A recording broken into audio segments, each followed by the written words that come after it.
ওই কুটনা বুড়ি কি করতো জানোনি? আমার নবী যে রাস্তা দিয়ে যাইবে সেখানে বাবলা কাটা বোতলের ফিক গুলা বিছায় রাখতো। আমার নবী যে রাস্তা দিয়ে যাইবে নামাজ পড়তো, ওই বুড়ি ওই বাবলা কাটা বিষাক্ত কাঠা রাস্তার মধ্যে পুঁতে রাখতো।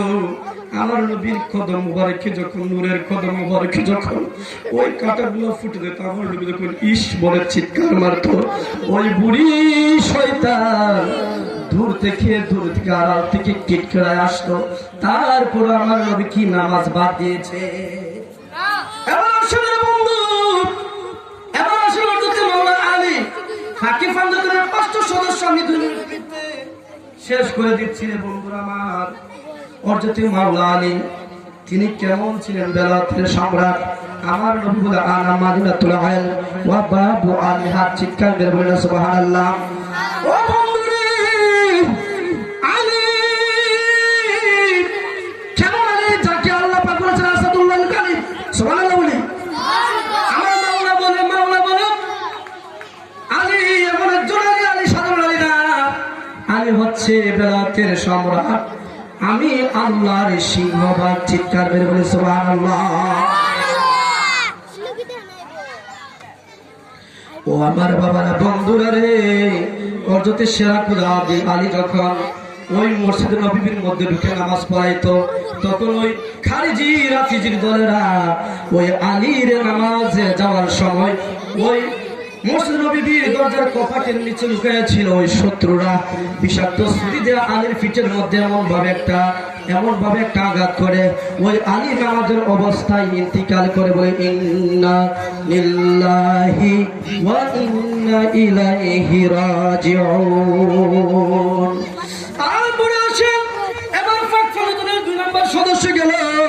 3 নম্বর সদস্য খাতুনে জান্নাত মা ফাতেমা, ঠিক কিনা বলেন বন্ধুরা? ওই মা ফাতেমা, জননী মা ফাতেমা, খাতুনে জান্নাত মা ফাতেমা, নারে তাকবীর, নারে রিসালাত, নারে রিসালাত।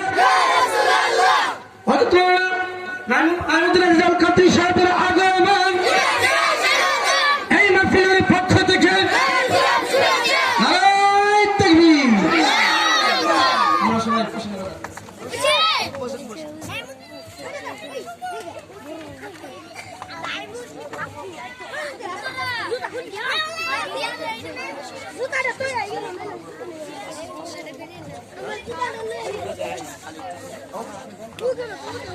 আমরা সবাই খুশি না বেজা?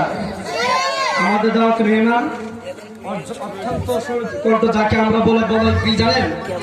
আমরা বলি সিনিয়র তাহিরি, কি বলি? জুনিয়র তাহিরি বলি, ঠিক না?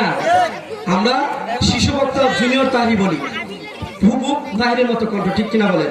কিছুদিন আগে আমরা মাহফিলের মধ্যে দেখছিলাম, দেখছেন না কত সুন্দর আলোচনা করে। আজকে আবার মায়ায় আমাদের মায়া মহব্বতে আরেকটা মাহফিলে চলে যাবে, এসে গেছে, বলে আলহামদুলিল্লাহ। তাহলে আমি শেষ করেছি নামাজ কেমন জিনিস। ফাকফালুদের 3 নম্বর সদস্য খাতুনে জান্নাত মা ফাতেমা, খাতুনে জান্নাত মা ফাতেমা, তিনি কি করছেন? তিনি ইমাম হাসান হোসেন ঈদের দিন কাটতেছে নতুন জামার জন্য, ঠিক কিনা বলেন? মা ফাতেমা বলে বাবারে আমার ঘর আজকে 3 দিন ধরে খানা নাই, আমি কিভাবে জামা দেবো? মা ফাতেমা তোমরা ধারাকে নামা আসি, ঘরের দরজাটা লাগায়া নামাজের বিছানায় পড়ে সিজদায় নামাজের মধ্যে পড়ে গেলেন আর বললেন আল্লাহ, যেই ঘরের মধ্যে 3 দিন পর্যন্ত চুলার মধ্যে আগুন নাই, আমি কিভাবে আমার ইমাম হাসান হোসেনকে ঈদের দিন জামা দেবো? তুমি ব্যবস্থা করে দাও। আল্লাহ মা ফাতেমার চোখের পানি শুকাইতে দেরি হইছে। জান্নাত থেকে জিবরাইল কইল, জিবরাইল আর দেরি করো না, আমার বন্ধুর মেয়ে খাতুনে জান্নাত চোখের পানি ফেলে দিয়েছে, যাও ওই হাসান হোসেন, যার হাসান হোসেনের জন্য জান্নাত থেকে তোমরা কি করো? জান্নাতি পোশাক নিয়ে যাও। সুবহানাল্লাহ। ওইটা কিভাবে হইলো? নামাজের মাধ্যমে। কি হইলো? এবার আসেন আমি লাস্ট চলে যাই, মধ্যে ছেড়ে দিলাম ইমাম হাসানকে। ইমাম হুসাইনের কাছে চলে যায়। ইমাম হুসাইন যখন কারবালার প্রান্তরে গেছিল, যখন সীমা ইমাম হুসাইনের গলার মধ্যে উঠে গেল, সেই ইমাম হুসাইন বলছিল, সীমা আমি তোর কাছে পান ভিক্ষা চাবো না, কারণ নবীর আওলাদ কোনদিন মুনাফিকদের কাছে মাথা নত করে না।